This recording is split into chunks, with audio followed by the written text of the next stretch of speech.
Hi, my name is Russell Conklin, and today I'm going to be talking about my favorite group of YouTubers, the Yogscast. I've decided to choose the Yogscast because I love watching them, and I have a genuine interest in most everything Yogscast. The format for this presentation will be as follows. I will first bombard you with seemingly useless information about the Yogscast, and then I'll tell you why it's important. I apologize in advance for anything you see that may seem inappropriate, such as the nature of the Yogscast. The Oxcast is a group of British or mostly British YouTubers that provide me with a daily dose of improv gaming comedy. It has so many members that even an avid fan like myself cannot hope to keep track of them all. Those towards the center are the original and most famous members, with the lesser known content creators being more towards the outside. The Oxcast really is like a gigantic family of grown-ups acting like children. They became famous playing Minecraft and modded Minecraft, namely Tekkit. Their Tekkit series played a huge role in making both Tekkit and Minecraft popular, and the popularity of Minecraft and Tekkit played a huge role in making the Yogscast popular.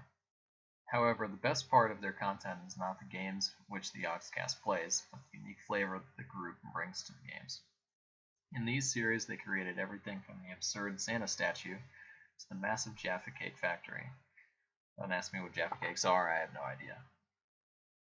The creation of this gargantuan mechanized Tower of Doom was a long and arduous journey through giggles and guffaws alike. Every game the group plays becomes forever tainted by their humor and awe-inspiring tomfoolery.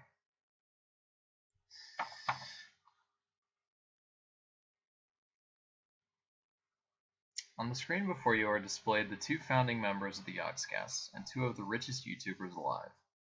Both are multi-millionaires, and their YouTube channel is the main channel of the Yogscast with nearly 7.5 million subscribers and well over 5 billion views. The company they founded makes millions of dollars a year, and that revenue comes from a variety of sources. The Yogscast take advantage of their massive following to sell products other than entertainment. Though their YouTube advertisements are the core of their income, they also sell a wide variety of merchandise to their fans. I never bought any, but if only 1 in 100 fans buy a piece of merchandise a year, the Yogscast will make around $2 million from merchandise alone. This, in addition to revenue from game company sponsorships, greatly supplements their YouTube revenues and ensures financial stability. The Yogscast is based in Bristol, and they conduct their operations in a small office building nicknamed Yog Towers. This quaint office is separated into rooms for each content creator to play games and record video and audio.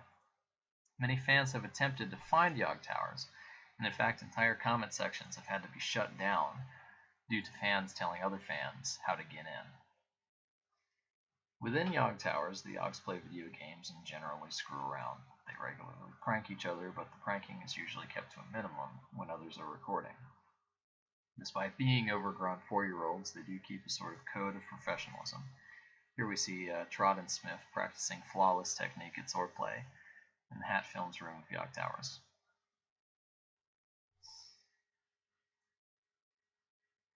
Speaking of Hat Films, these are the three members of Hat Films, a subgroup of the Yogscast. Much like Lewis and Simon, these three gents do everything together. They share a YouTube channel and are nearly inseparable. They are also by far the most inappropriate members of the Yogscast. Though their following is small, they satisfy a niche in the audience and add an extra flavor to the larger group videos. Speaking of satisfying niches, every Yogscast member, in addition to doing larger group videos with each other, has his or her own individual content that they release. That's right, nearly every single one of these guys has their own channel. Lewis and Simon generally release large group videos on their channel. Duncan specializes in mod spotlights and sciencey things in games, while Shin specializes in let's builds and farming. Each of these members does their recording in large chunks of 2 to 5 hours, and then edits the content into 15 to 20 minute episodes. The result is a constant stream of content released at a rate of 1 episode per day. This way there is never a gap in content on any channel, even when they're on vacation, and they can constantly be doing group videos that will be posted on other channels while still maintaining their own level of content. This consistency in entertainment has led to a massive following and a huge stable fan base. At the beginning of this year, the Yogscast had over 20 million subscribers and over 5 billion views.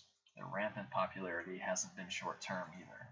They've had a steady growing fan base ever since their first Minecraft videos.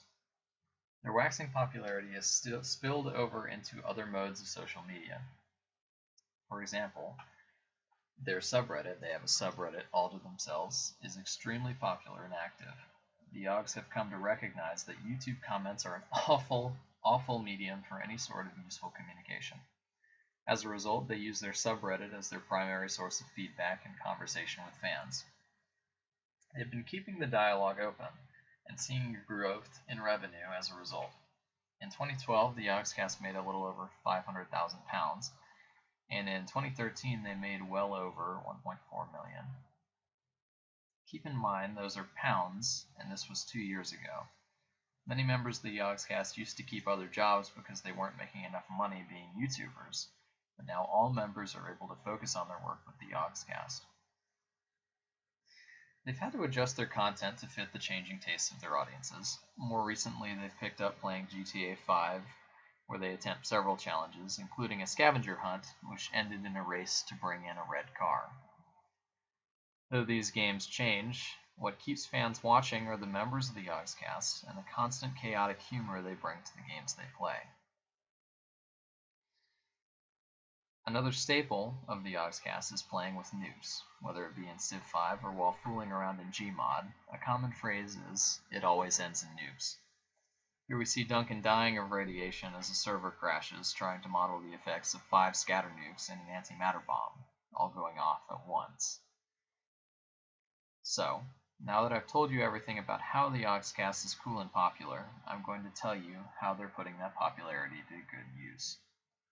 The Yogscast is a corporation owned by Simon & Lewis, the creative director and managing director, respectively. Mark Turpin, who owns his own channel, is the CEO of the company. The Yogscast pools all of the revenue from their different channels and revenue sources, and then hands out livable wages to all of its members. In this fashion, even the least popular members make a living working at Yogs Towers. Right now, it's hard for any YouTuber to make a livable wage. The medium, YouTube, is still more financially and culturally powerful than the content creators that use it. Like the early days of television, movies, and even the theater, the majority of YouTubers are not appreciated as professional entertainers. Being a YouTuber is still not accepted as a viable occupation. But just as film stars, TV stars, and stage actors and actresses slowly gain sway, so is the YouTuber. As YouTube advertisements have become more and more in demand, YouTubers make higher royalties from the content they're putting out there for their viewers. It's becoming less of a secondary sort of hobby and more of a viable career, provided, of course, it can be done well. Point being, the Yogs are paving the way. Like a studio, they've managed to gain enough revenue sources to turn a profit as a company, even when paying wages for their employees. They've attracted the interest of video game companies as a means of advertising their product. They produce and sell their own Yogscast content unique merchandise. They get approached in the street by fans on a regular basis and have started wearing sunglasses when they go out if they don't want to be recognized. They're becoming the first YouTube stars. Thank you for sticking with me through this presentation. I've been Russell Conklin.